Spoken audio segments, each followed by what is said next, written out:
Hey everyone, it's Michelle here at Makiki 1988. I thank you so much for clicking on today's video. So first and foremost, I am going to give you a two-part video today. Of course, I have to do a what's in my bag because, you know, purse love is real love. But also I'm going to introduce a new series to you that is going to be appearing on my channel on a monthly cadence. And that is going to be Monthly Mindfulness. There is so much explaining behind the purpose of this series, which I'll get into as we get into the videos. I'll give you a brief introduction about it today, my big why for bringing it here to my channel. And of course, I will tie that messaging into the bag that I'm going to show you today. So first things first, today's bag of the day is my Robert Indiana times Longchamp Love Tote. And I have loved this bag from the moment that I first saw the collection that had launched. I was a little bit late in coming onto the Longchamp train, so I did miss out on this bag initially, but this was one of the gifts that I purchased for myself for Christmas, and I have been loving and using. There are a few reasons why I love it. One, as I mentioned many times, I do have scoliosis, and so I really can't carry the super big or the super heavy bags. And although I love the look of totes, I can't carry the full-size tote. And so I love that Longchamp has these smaller mini totes. Just as like a quick side note, I am trying to find one of the Longchamp, I think it's the replay totes in green or one of the other like bright color combinations. So if you guys see it, please let me know. Anyway, back to our regular program. But this is the a canvas tote. Beautiful, beautiful bag. It does have the leather straps, the leather flap, and the leather crossbody, which I love because then when I don't want to carry a top handle, I can very easily bring it in as a crossbody, and it is a nice slim tote. I don't know the exact dimensions, but it's a nice square. I want to say this is maybe around like a 9x9. It's similar to the smaller like full and A. Once you open the bag, you do just have like one large open compartment. Since it is kind of in that north-south orientation, though, it is really nice and easy to layer things in. I do typically use pouches to keep anything from falling out, and the only thing I keep loose in here are my lip products and my phone. So starting on the outside of the bag, I do just have one of my dress up your purse pouches. In here I just have my key and my key fob. College kid is home. He had actually given his car to his brother while he's saving up for a new car. So I try to be nice and let him borrow my car. But don't you know, like if you let your kids dig in your purse, they always mess it up. So I like having my keys on the outside so everything stays in place. On the inside of the tote, I just have my iPhone 16 Pro, same old. Today's lip combo is a Merit lip oil in the color Falcon, and then a Merit lipstick in the color Slip. This one is almost done, and it's so crazy because I had hated this color all year round until summer came and my melanin finally kicked in, y'all.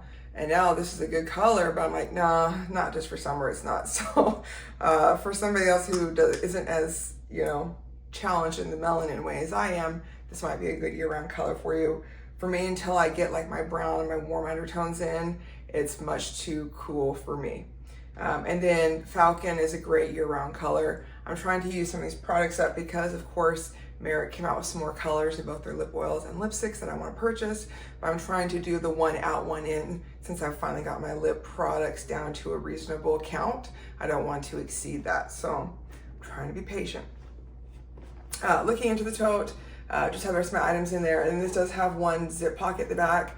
I love that, and I especially love this nice significant piece of hardware that just says Longchamp times Robert Indiana again.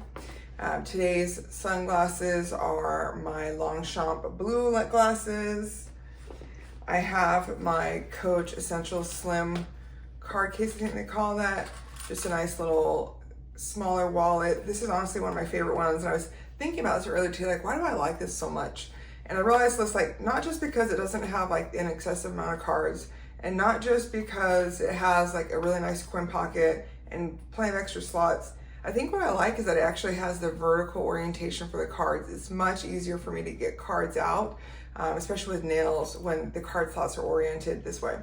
And I'm just loving this. Again, got it for Christmas. It's wearing in nicely, and I've been trying to use it as much as possible. Next, I did bring out my patent leather corner zip bracelet from the Coach outlet. This is one of the few patent leather pieces that I own, but I love that. And I've essentially just got it set up as a slimmer bathroom pouch. So that's wonderful. And I just love that, you know, it encouraged me to bring out some colors for today's bag. So that's everything in the main compartment. And then in the back zipper pocket, I do just have my hand cream, my travel size fragrance of the day, which is the YSL Libre. Love, love, love this. And then my hand sanitizer, which is the Sweet Orange and Agave from Bath & Body Works. So everything fits nicely in there. I do still have more space, so if I wanted to put my AirPods in there or my portable battery, I could. I've already done one of my cafe days for the week, so I didn't really need to pack those in today, but I definitely could. And depending on what you carry, this bag could actually even carry like a small book, which is nice. I do just try to be careful with the totes that have a thinner leather strap to not make them too heavy, because otherwise that digs into my shoulder. And since my scoliosis is actually in my shoulder, it'll like aggravate it if there's too much tension. So blah, blah, blah, blah. You don't need to know my whole medical story, but that's the reasoning. And I love on this tote that it does have a leather flap over the top. So really the only thing I would have to worry about slipping out of the bag are smaller items. I am carrying a crossbody today, so I'm really not concerned about that. And then even when I do carry a top handle, I always keep it upright. If you pack it just right, the bag actually does stand on its own. So bag aside. Okay, I'm gonna go through this next introduction and explanation at a slower pace because I wanna be very intentional in explaining why I'm doing this. And I'm gonna dedicate each month to a specific intention. And this month I'm actually going to dedicate to my sister who passed away last year in September. But July is her birthday month, and she was born on July 31st. And if she was still with us here today, this would actually be her 43rd birthday. So for this month, I'm going to set it up just a little bit differently, but my monthly outline will follow in a similar pace, where each month we're going to set an intention or a focus for the month. With that intention, we are either going to set 3 steps or 3 mini goals that will help us to personally align with the intention for the month. And from those steps or those mini goals, we're going to create habits or behaviors that we can change and impact on a daily or a near daily basis to help improve long-term life, skill, personal, self-management, whatever the goal is aligned with. With the intention and the mini goals, the underlying focus is to really create some daily or near daily habits that we can incorporate into our lives, things that we can carry with us, things that will help to improve our mindfulness and align with that larger goal that hopefully aligns with longer term change and then maintenance to hopefully lean towards a more meaningful and mindful life. We're going to make sure that the monthly intention and those goals align with our big why for the month or for the year. And then at the end of each month, there will be a monthly mindfulness wrap up to kind of just talk about progress, maybe some of the obstacles, and do a little wrap up before we set the intention or the dedication for the next month. Now, you might wonder, like, why is this something that I want to do? Why is this something that I want to share on the internet and in such a very public platform where anybody and everybody could hear this? And so I'm gonna start with a little bit of transparency.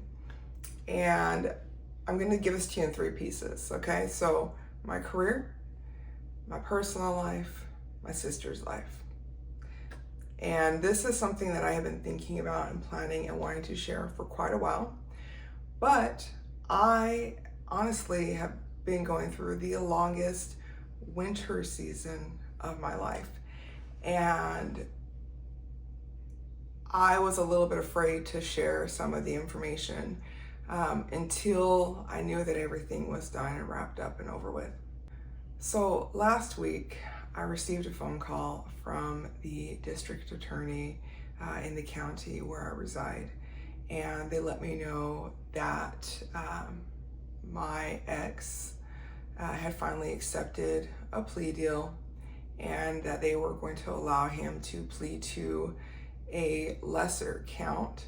And as part of that plea deal, I would receive the continuation of the no contact order. I do already have a protective order in place, but they had also incorporated the requirements that I had asked for, which was for him to be required to attend regular counseling and to actually participate. So, I mean, that's kind of a lot, and I've gotten so many questions in my personal life and from my friends about what has actually been going on. And, you know, to make a long story short, I was in a relationship for about 4 years. The first 2 years of that were really great, and we actually did get engaged, and we lived together, and we brought our kids and our families together, and life seemed to really be going great together until it wasn't. Unfortunately, as my career began to take off and things began to move, a lot of truth came to light, and a lot of jealousy came to light, and a lot of craziness came to light. And everything culminated, honestly, in my life being threatened in a very specific way, and a few people that I know, friends, their lives being threatened in a very specific way.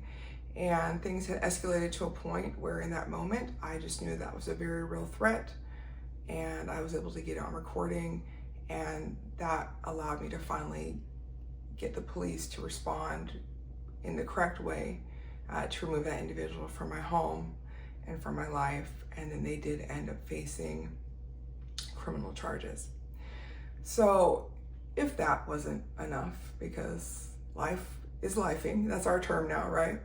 If that wasn't enough, you know, during the midst of that relationship coming to an end, it was actually when my sister was diagnosed with cancer.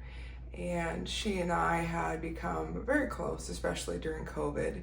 And she was honestly the only person that I could really talk to about what was really going on in life. And I remember during some of that time feeling so pitiful, like, how am I talking to her about what's going on in this domestic violence and when her life is coming to an end? I feel like that gave her a sense of purpose and a sense of meaning, where at that time in her life she had, you know, progressively become bedridden and really had a hard time with everybody doing everything for her. So I would call her and listen to what was going on with her health and talk to her about stuff earnestly and, you know, from a healthcare standpoint, and give her a space to express what was on her heart and her mind. And then she would listen to me as I would tell her what was new on the home front and what progress I was making towards safely, you know, ending that relationship and getting that person out of my life for good. So my sister was diagnosed in February of 2024. So right as soon as they had inclinations that she might have had cancer, it was diagnosed at stage 4. You know, and her initially, she had known she was in pain, she had known something was wrong, but she was afraid to find out. And honestly, she was afraid to deal with the costs associated with going to the hospital. Initially, they thought that she had pancreatitis and potentially, you know, type 2 diabetes. So she was just like gung-ho, like, I'm gonna fight this, I'm gonna figure this out.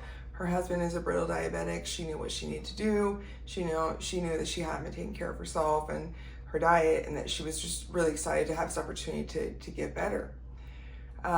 So a couple of days after she was diagnosed, she called me back and let me know that they weren't sure why the pancreatitis wasn't responding to the treatment and to her changes in diet.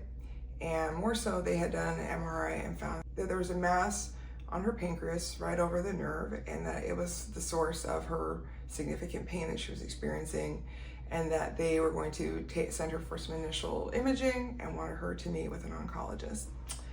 A couple days later, she called me just asking if I could just listen and she wanted to just express her deepest fears. And before the imaging came back, she knew that she had cancer. Unfortunately, on our mother's side, there has been a very high occurrence of very similar types of cancer, and she just knew. She knew that she had it, but she was determined to fight it and to be there for her husband and her two little kids, and just to fight for this really great life that she had built for herself. So for the next few months, they decided to just take her right into chemo. They wanted to remove the cancer, but it was too aggressive, and they found it had already metastasized to her liver, and they feared that it might be in some other places as well. So she was put on like the most aggressive form of chemotherapy. Just a few months in, she was struggling to eat, to drink, and to move. And so they decided to stop her chemotherapy. And in June, she was transitioned to hospice. So as soon as I got the word from her, I flew out to be with her and had a really great sister-to-sister conversation. We shed some tears. I literally held her in my arms as she cried, as she heard what the reality of hospice was.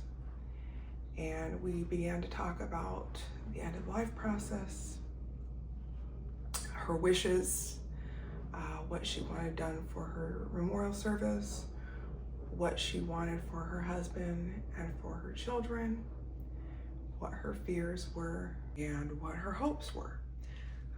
And you know, it was very surreal to have cancer so close to me, and especially embodied in somebody that I love so dearly, and somebody who had already had a really, really tough first part of their life. As I've been working through grief, I think that was the hardest part for me to accept. My sister had a very tough childhood, and as she got into her teenage years, her way of coping with the poor treatment that she received, and what I can only express is just like not being loved properly. She did what a lot of teens do, and she turned to drugs and turned to alcohol and turned to self-harm. To see her in her 40s, her body was riddled with self-inflicted cutting marks.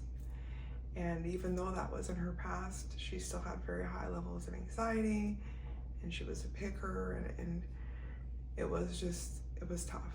But I was angry at life, at God, and at the powers that be. That her life ended at a time when things had turned around. She did pass in September of 2024, September 12th to be exact. Just 2 days before her wedding anniversary, her 10-year wedding anniversary to her husband. And they had built such a beautiful life together.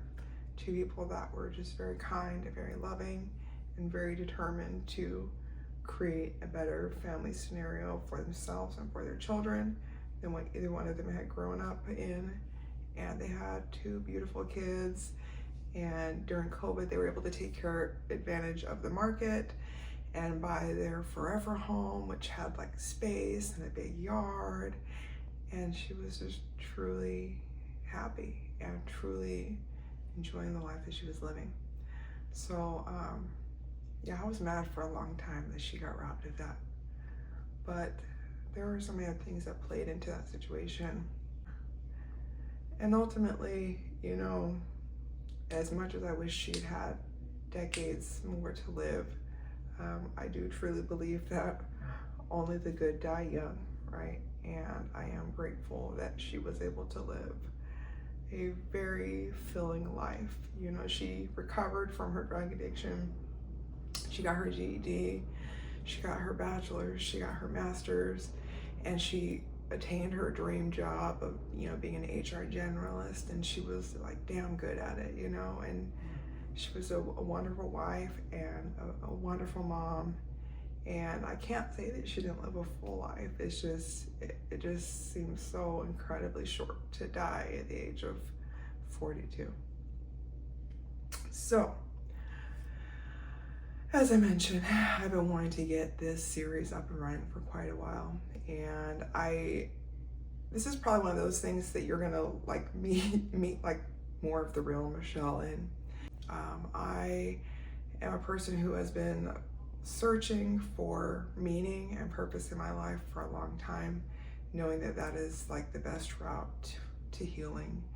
And through that, honestly, mindfulness and metacognition and logic and therapy and anything related to that has been such a focus of my life for quite some time, to really apply that lens of specifically logic to situations that really did not make sense, and to incorporate forgiveness and daily practices that feed into my own self-care, my own self-confidence, and my own self-love. And over time, I've had colleagues and I've had friends and, business associates ask me like, how did you come up with this? Or how did you focus on this? Or how did you find this? Can you show me some things? And although nobody here on this channel knows this about me and nobody here asked for this, I'm gonna give this to you anyway. And that's because as much as this has become a part of my daily life, I need this too. And what I have always hoped for and wanted was to find more friends and more people to network with who participate in some of these similar practices, to realize that like the way you set yourself up, the way you set up your mind, the way you set up your day sets you up for a day of happiness and hopefulness and love, and allows you to go out and attack the day or whatever your things are. And more importantly, sets you up with a set of healthy coping mechanisms. Because when you leave, literally when you leave your bed or when you leave your house, the world is full of so much negativity and so many would-be obstacles. And that I have just learned that the importance of mindfulness is to really set myself up for success as I go about my day-to-day. So enough rambling, I'm gonna get into it. Okay, so with all those things being said, the few tears that I cried, right, this month's intention is going to be love, okay? I think it makes sense, and so we're gonna do that. So the focus of love is to, get you to sit and think about like, what do you perceive love to be? What do you perceive love to be for yourself, within yourself?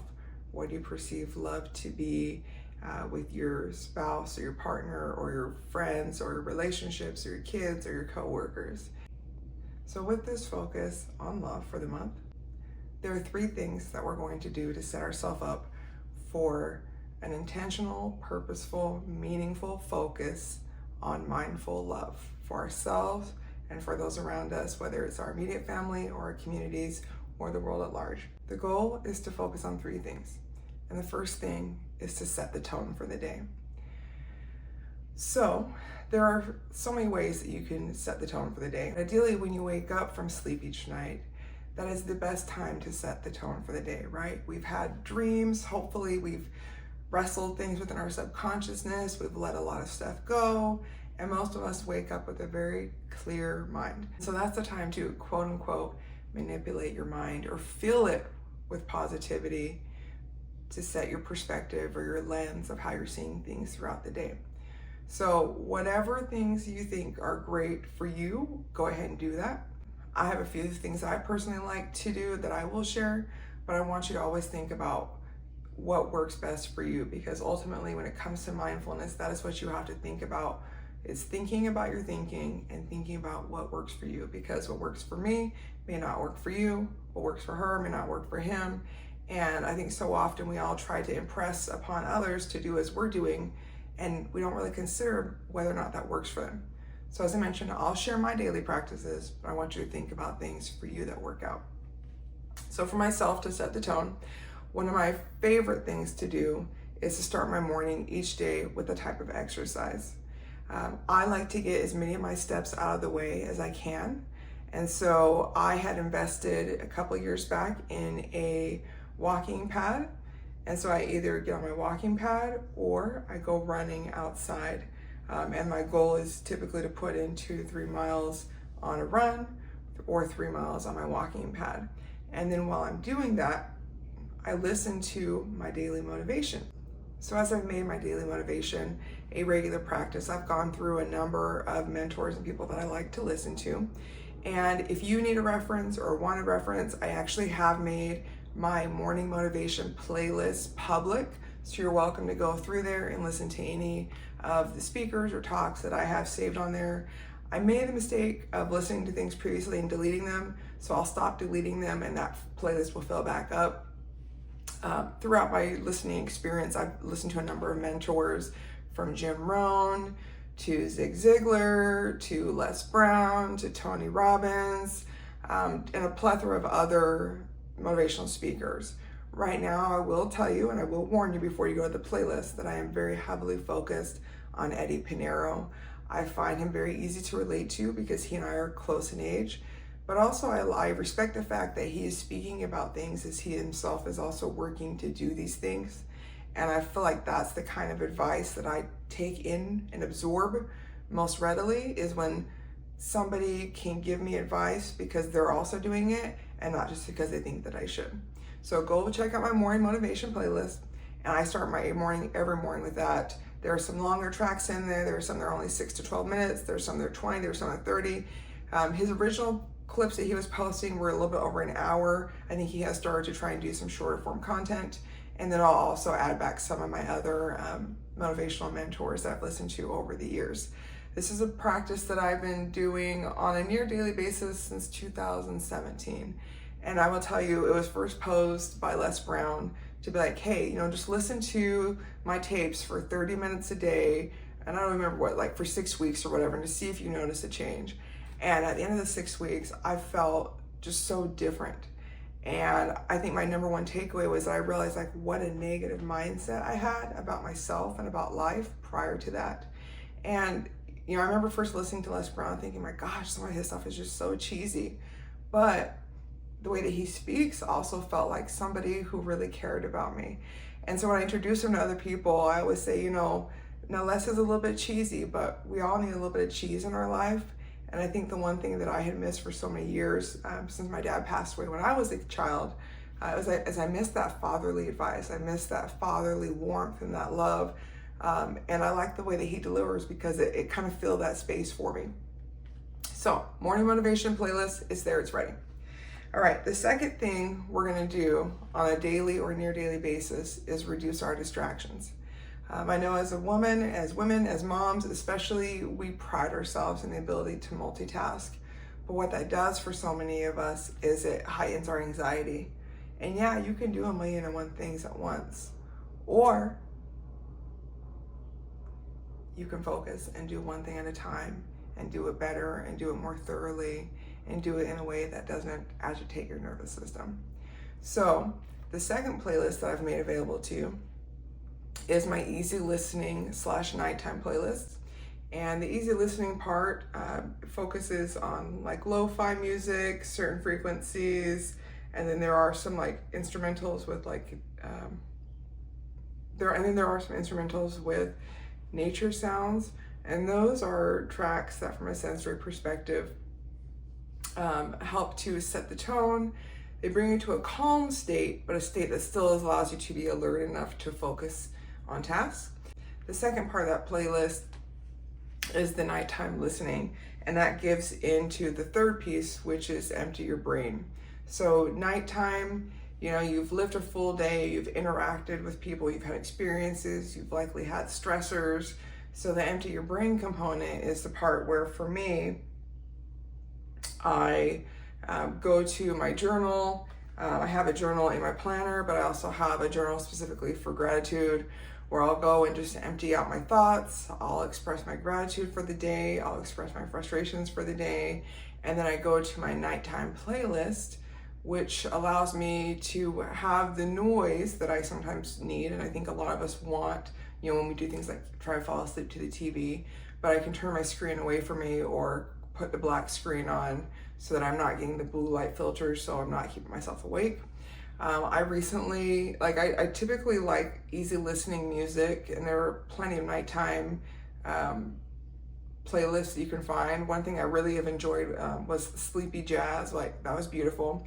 But recently I found out about adult bedtime stories, And when I heard the idea of it, I was just like laughing, like I'm so ridiculous, but I also know that I'm gonna click on these videos and listen to them.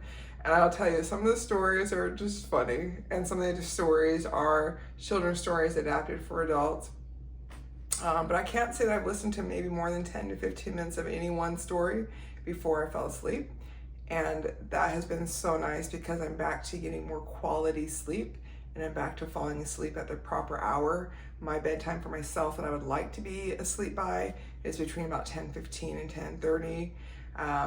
When I was at the height of my situations, I was having a hard time falling asleep before midnight and sometimes like 2 in the morning, which are like the worst quality hours of sleep, and then it was making it hard for me to function in my day-to-day life. So I'm on the downhill of that, and things are much better, much smoother, and I'm sharing those playlists with you as something that might help you.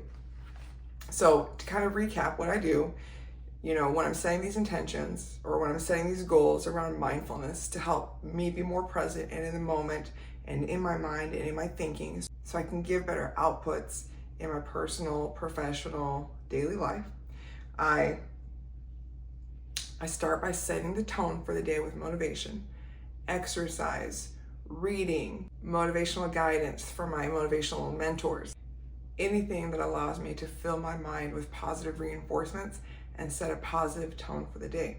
Number 2, reduce distractions. I am very focused. I remind myself to focus on one thing at a time so that I can produce more quality outputs. I use those easy listening tracks to help do so. I also have set up my workspace where I'm not mixing like my personal and professional life, and where I can reduce the number of people coming in and out so I can focus on what I'm doing. So that way, when work is done, I can truly say that it's done. And the third thing is to empty my brain, where I utilize writing, journaling, gratitude, and my nighttime music to help my mind to settle down for the night and prepare for quality sleep so I can do things all over again the next day. And this is something, again, that I've been very intentional about since like 2017. But, I think one thing that I've learned about myself personally is like, when life is good, it's easy to do everything that I need to keep feeling good. But when life becomes challenging, I think a lot of us revert back to our inherited coping skills and we forget about the learned coping skills. And so these are coping skills that I have been doing more intentionally and more regularly as I've been going through these high stress times over the last year and a half. And it has been very huge. And especially now that I'm like seeing like the light at the end of the tunnel, and that I can say that my winter is officially over and it's spring and almost summer in my personal life, and I feel great.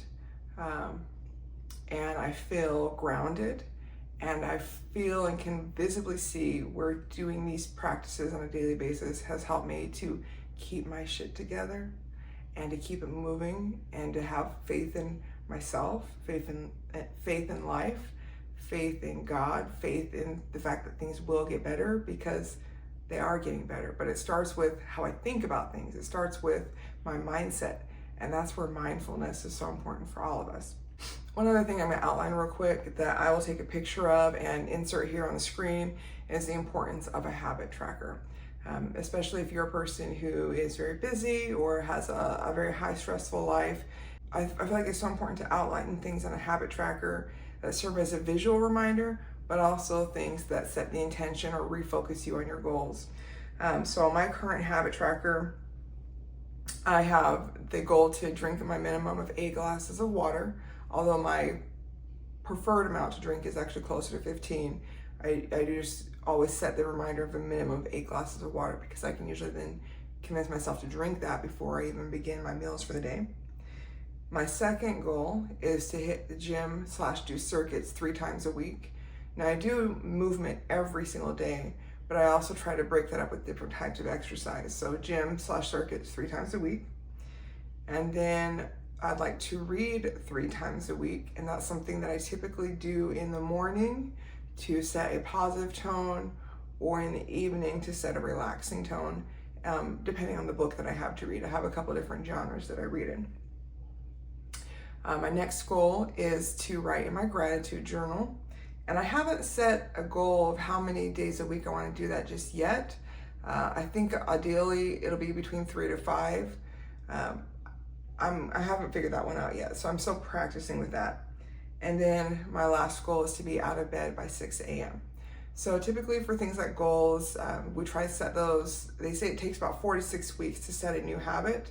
So I have 3 goals that I keep on here as static goals because I need them more as a reminder. And that is my water, my gym circuits, and my out of bed time.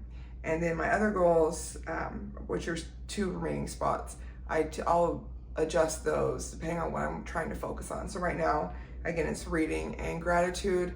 As that becomes a sustainable habit, then I'll adjust those and add some other things. So this first month of presenting this to you might be a little bit all over the place. I'm gonna do my best to organize it and to plan it out as I begin preparation for the end of month wrap up. So this is the part where I ask you as viewers to give me some feedback. Is mindfulness something that you're interested in learning more about? That is something that from a professional standpoint and from a personal standpoint, I have been studying and focusing on for many, many years. And I thoroughly have seen qualitative improvements in my own personal life. And that's something that I'd like to share with you as viewers. So I would love to get your feedback. What type of learning format works best for you? What type of visual format would help you to understand what the goals or the intentions are, or how to organize your day or your week? And generally, like, what are some of your takeaways or some of your interests? What are some intentions or things that you would like to learn more about? And, would you like me to give you some background information and learning about what mindfulness truly is and how it plays into self-care, self-development, self-awareness? And if you watched all the way through, I thank you for this, for letting me ramble and letting me share some of my personal life and my personal intentions as I am continually striving to align my day-to-day life with my intentions about creating a purposeful and meaningful life for myself, and really, truly, to be able to self-actualize so that I can give earnestly and empathetically and in a way that's meaningful to those closest to me and those not so close to me, whether it's my immediate or world community. So I look forward to your feedback, interacting in the comments. If you have any questions, if you have any concerns, if you have any feedback, I am here for it. And thank you for stopping by Makiki 1988. I'll see you guys in the next video.